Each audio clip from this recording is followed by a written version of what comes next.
Why do most people lose money, even when the market is literally hitting all-time highs? It's a question that has completely baffled analysts for decades. But the brutal, unvarnished reality? The stock market is essentially a giant machine designed to transfer wealth from the impatient directly into the pockets of the patient. It's an arena where raw human emotions like fear, greed, and panic destroy wealth way faster than any economic recession ever could. So let's dive into this explainer. We're going to unpack the shocking truth about human psychology in the market, drawing straight from Benjamin Graham's definitive masterpiece, The Intelligent Investor. We'll explore a fatal psychological flaw that has wrecked investors for centuries, and more importantly, how you can master your own mind to build lasting wealth.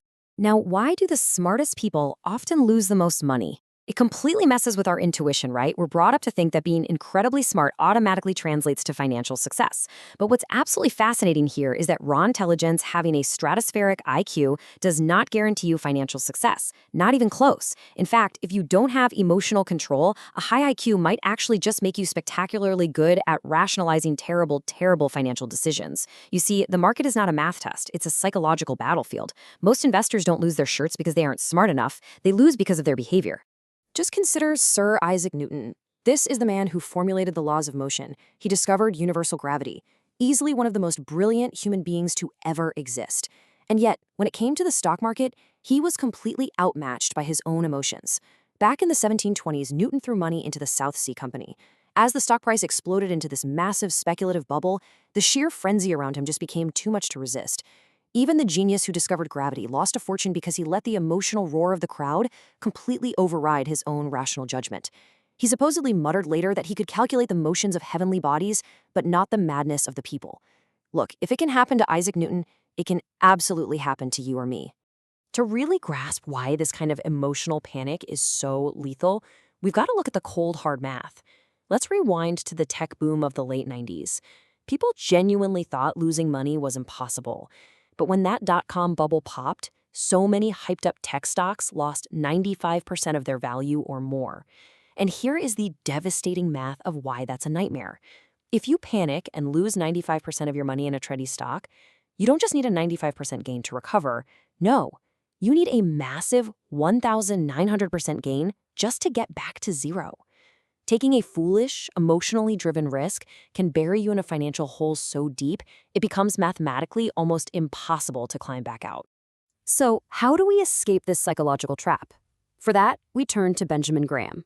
He's the intellectual patriarch of value investing, the guy who survived the Great Crash and essentially figured out the actual cheat code to the market. Now, before Graham came along, investing was basically a medieval guessing game driven by superstition. Graham is the one who turned it into a rigorous modern profession. But he had to learn these lessons the hard way. He actually lived through the 1929 crash and suffered a staggering loss of nearly 70% of his own portfolio. He felt that intense, gut-wrenching anguish of financial ruin firsthand. But instead of jumping out of a window like some speculators did, Graham did something incredible. He meticulously studied the psychology of that exact disaster. And because of that, he didn't just survive, he absolutely thrived in the aftermath. Despite that brutal 70% haircut, Graham developed an ironclad discipline. This allowed him to reliably beat the market for decades, basically by sweeping up bargains from the economic wreckage. Just to put that into perspective, from 1936 until he retired in 1956, his investment firm gained at least 14.7% annually, which seriously outperformed the broader market's 12.2%. And he didn't do this by having a crystal ball or guessing the future. He did it by strictly controlling his own behavior and sticking to a rigid set of principles. Which brings us to our first core section, investing versus speculation. Graham aggressively drew a line in the sand between building lasting wealth and sheer gambling. And frankly, if you don't clearly know the difference between these two concepts today, Wall Street will eat you alive. Graham's definition is crystal clear. An investment is something that, through thorough analysis, promises both safety of your principal and an adequate return. Anything else? That's speculation. Think of it this way. A true investor acts like a part owner of a real living business. You calculate what a stock is worth based on what the actual company is doing, but a speculator, they're merely betting on other people's changing moods. They gamble that a stock's price will go up simply because some other guy will eventually pay even more for it. For a speculator, the flashing red and green lights of a stock ticker are like oxygen. Cut it off and they die. But an intelligent investor, they wouldn't care if the stock market literally closed its doors for 5 years. Confusing speculation with real investing is a completely fatal mistake. Look, speculating is exactly like walking into a casino. The house always wins eventually. And that's exactly why modern Wall Street and social media influencers constantly promote the thrilling, fast-paced rush of speculation over quiet, patient investing. People who invest make money for themselves. People who speculate make money for their brokers. Every single time you try to flip a hot meme stock, chase a trendy formula, or buy in because of massive FOMO without doing actual fundamental business analysis, you're not investing. You are just walking onto the casino floor. Moving on to Section 2. Let's talk about meeting Mr. Market. Now we get to meet the ultimate antagonist in your financial journey. This is a brilliant, famous metaphor Graham created to explain the wild volatility of the stock market. I want you to imagine you own a private business, and you have a partner named Mr. Market. And Mr. Market is, to put it mildly, severely manic depressive. Every single day, he knocks on your door offering to either buy your half of the business or sell you his half. Most days, the price he quotes makes total sense, but occasionally, his emotions just completely hijack his brain. When stocks are soaring, he is absolutely euphoric. He demands you pay a fortune for his shares because he's convinced the business is going to take over the universe. But when the economy gets a little shaky, he's terrified. He's desperate to dump his shares for mere pennies on the dollar. And modern neuroscience actually backs up why this trap is so deadly for us. Making money gives your brain this incredible rush, but the pain of losing money? That fires up your amygdala, the ancient part of your brain that processes fear and triggers your fight or flight response. Literally, the psychological pain of losing money is twice as intense as the joy of gaining it. So how on earth do you handle a business partner like this? Well, your ultimate superpower is that you have the absolute freedom to completely ignore his daily tantrums. You just think for yourself. You do not have to trade with him just because he's banging on your door. If he's screaming a ridiculously high price, awesome, you can sell to him. If he's panicked and quoting an absurdly low price, great, you can buy. But the rest of the time, you just lock the door and ignore him. You have to transform Mr. Market from your master into your servant. His only job is to provide prices, not to dictate your mood. Right, Section 3, the margin of safety. Let's see how we shield ourselves.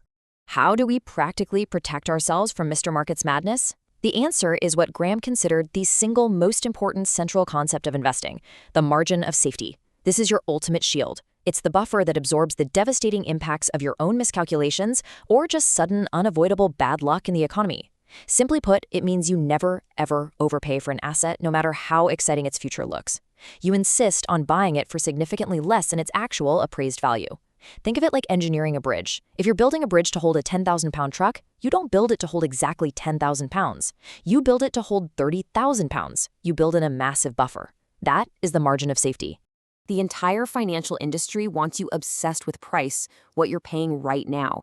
But the intelligent investor focuses entirely on value, what the business is actually worth. By demanding that margin of safety and absolutely refusing to overpay no matter how much hype is on the news, you strip away the risk of total ruin. If you buy a stock that is deeply undervalued and the company hits a rough patch, your investment is still protected by that buffer you built in. The margin of safety does its job perfectly. It replaces the impossible task of trying to predict the future. Let's look at Section 4. Mastering your own behavior. So let's bring this all together. How do you practically apply these century-old, battle-tested lessons to the absolute chaos of today's markets? Well, Graham divides investors into two camps. But listen closely because this is totally different from how modern finance advisors do it today.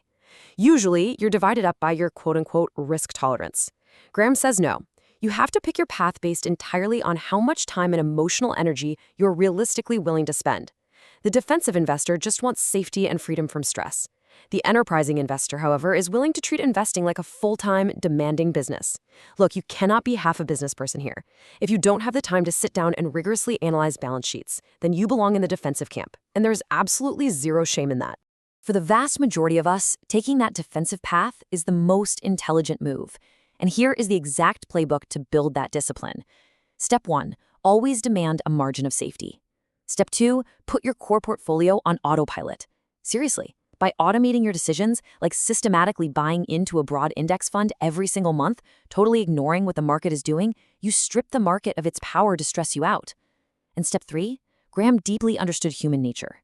He knew we naturally love the thrill of a gamble, so his rule is to keep a strict 10% limit on any speculative mad money. Confine your FOMO and your gambling instincts to a tiny fraction of your wealth, and never ever mix your play money with your real investment money. The grand, sweeping realization of this entire book is that successful investing is not about having the highest IQ in the room, not at all. It is entirely about possessing superior emotional character and unwavering patience. You could have access to the most sophisticated financial models on the planet, but if you panic and hit sell at the absolute bottom of a crash just because Mr. Market terrified you, those models are totally useless. Generational wealth is created by having the discipline to sit quietly on your hands when everyone else is sprinting for the exits. And that brings us to the ultimate philosophical truth of Graham's masterpiece. The stock market is not your enemy. The global economy is not your enemy. As an investor, your chief problem, and undeniably your worst enemy, is almost always going to be yourself. The intelligent investor is ultimately a realist who sells to optimists and buys from pessimists. So I want to leave you with this final thought. Right before you execute your very next trade, or before you buy into the next massive hype cycle on social media, ask yourself, are you truly analyzing a business with a calculated margin of safety, or are you just the newest sucker walking into Mr. Market's casino?